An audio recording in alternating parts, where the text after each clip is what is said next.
guys, Scared9 here and welcome back to my channel today. This is going to be the 5th video in my 5 things you did not know about Destiny series. You can either click the annotations on screen, the eye in the top right hand corner of the video, or find the links in the description to be taken to the other 4 videos in the series. I've gotten a lot of great feedback for these videos and you guys will all learn a lot more about the game that we love to play. Remember that if you learned anything from this video, you should leave a like. However, if you know all 5 things, then you can leave a guilty-free dislike on this video. So let's go ahead and begin. So this first one is a little bit different than the rest of the things in this series up to this point, but it was shown to me by my good friend Iconoclast, and I was very surprised that I didn't really know about it and that more people didn't utilize it, so I wanted to put it in this video. So many of you guys have been at the King's Fall Totems checkpoint with a very bad team that just seemed to die every time you started the event because the acolytes that are already kneeling in front of the War Priest's door just activate and start killing everyone. I definitely know I've had plenty of teams that have died like this.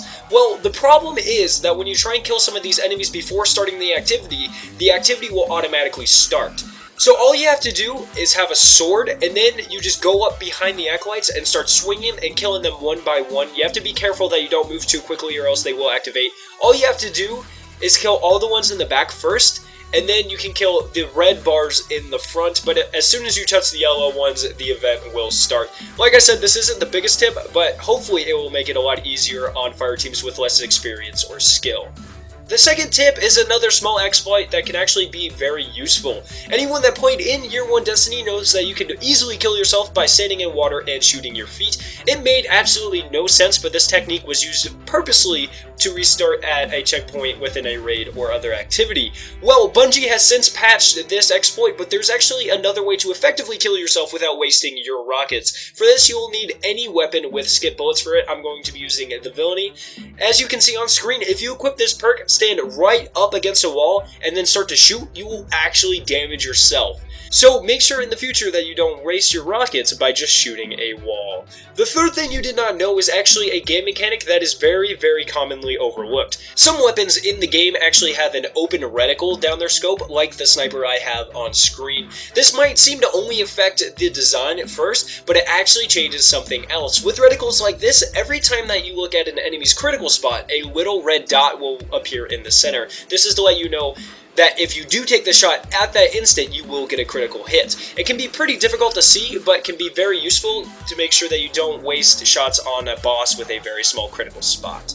When I found out about the 4th thing you guys did not know about Destiny, my mind almost exploded, and I felt really dumb because I had played the game for so long and really hadn't realized this. So for anyone who has played Destiny, you have obviously spent quite a lot of time staring at your HUD. For those of you who do not know, that is all the indicators on your screen, like your ammo count or the scoring crucible. That's your heads-up display, or HUD for short. Well, did you guys know that this is actually curved? On screen, I put a straight line right above the ammo counter indicator, and you can actually see that the HUD is definitely curved, which is crazy because you think more people would notice this because we play the game so much.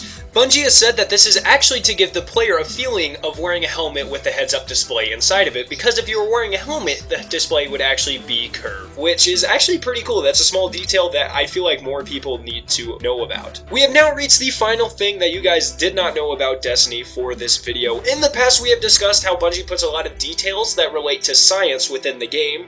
Well, they also have a lot of cool references to religions and mythology in this game too. On Venus, you can find a couple of broken statues. I personally believe that this statue is of the Babylonian Goddess Ishtar, who is a combination of the Roman god Venus and the Greek god Aphrodite. Bungie actually left a couple of hints about who the statue depicts within the statue's design itself and in the surrounding environment. Remember, none of this stuff is confirmed, like Bungie's never come out and said who this statue depicts, but it all fits very well. So first off, the Ishtar Terra is a real place on Venus in real life, and in Destiny it's referred to as the Ishtar Sink. So obviously you would have a statue of Ishtar within the area named Ishtar.